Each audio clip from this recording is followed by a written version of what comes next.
Ora, ora, então quer dizer que o senhor Nazário me desceu da sua live porque eu lhe chamei de criança. O quão ego frágil deve ter um homem para não aguentar uma crítica tão simples quanto essa. Bom, se você assistiu o debate do Arena contra o Nazário, você percebeu ali a desonestidade do Nazário. Bom, na verdade é difícil conhecer um protestante que seja honesto. Mas eu lhe chamei de criança, Nazário, porque a pergunta que eu lhe fiz, o Senhor direcionou aos seus amigos, porque o Senhor não teve a hombridade de responder dizendo que não sabia. Porque se o Senhor dissesse o que está em Gênesis 19, o Senhor cairia do cavalo nas suas afirmações, desde a primeira vez que o Senhor falou no debate até o final.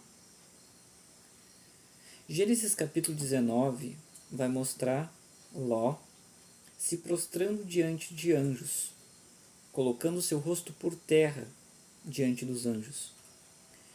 Se o intuito de Ló era adorar os anjos teriam de fato repreendido, como aconteceu em Apocalipse com João. Se bem que aqui João agiu de uma forma impulsiva pela grandiosidade do anjo. O ato de adorar também não estava em João, mas aquela atitude poderia ocasionar uma adoração.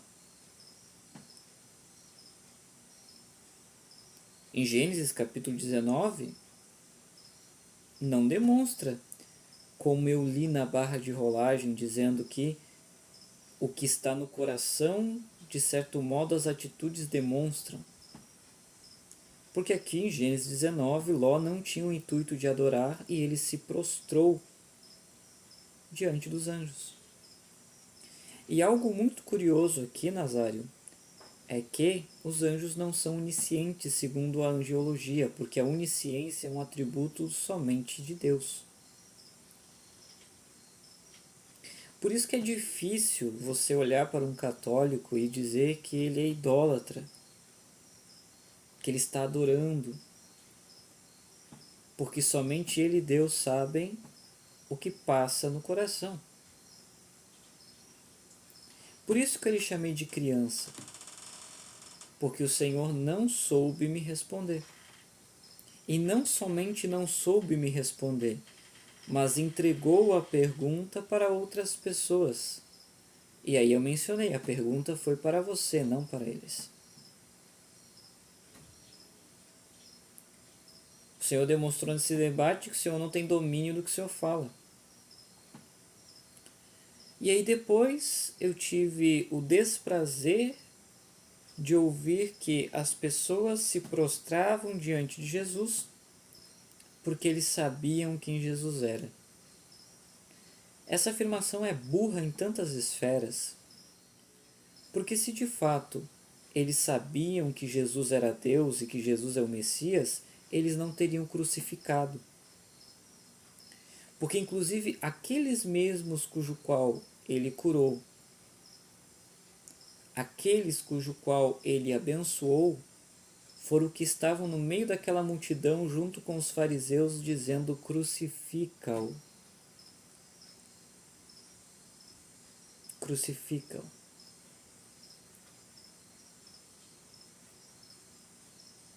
Ora,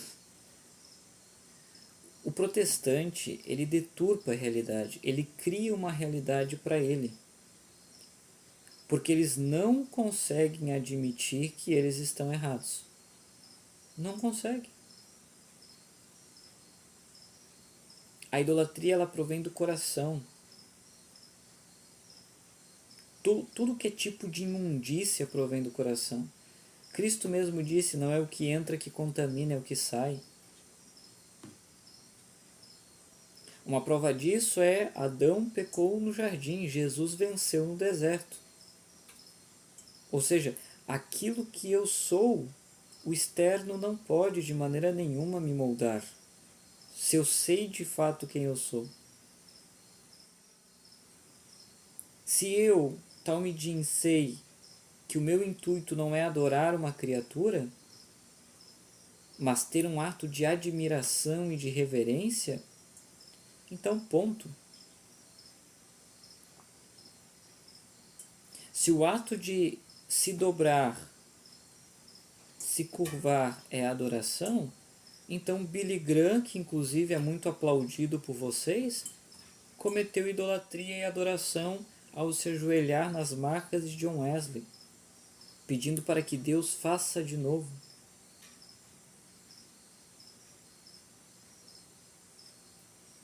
Realmente, esse debate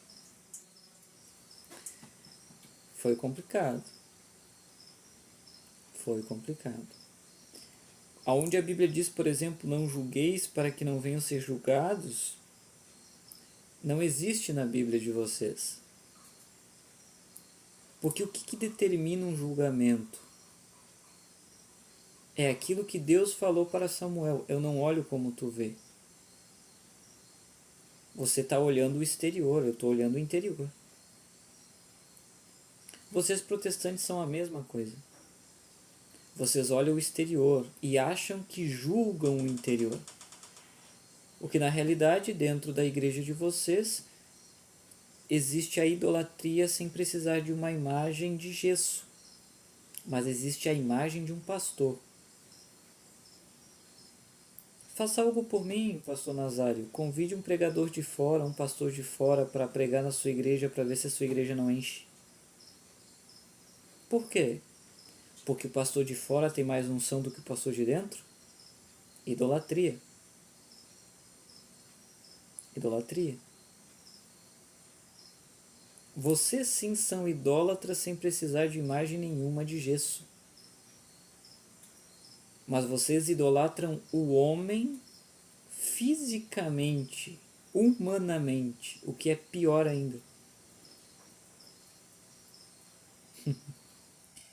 Nazário, agora me descer da sua live porque eu lhe chamei de crianças. Senhor, tem algo muito frágil, hein?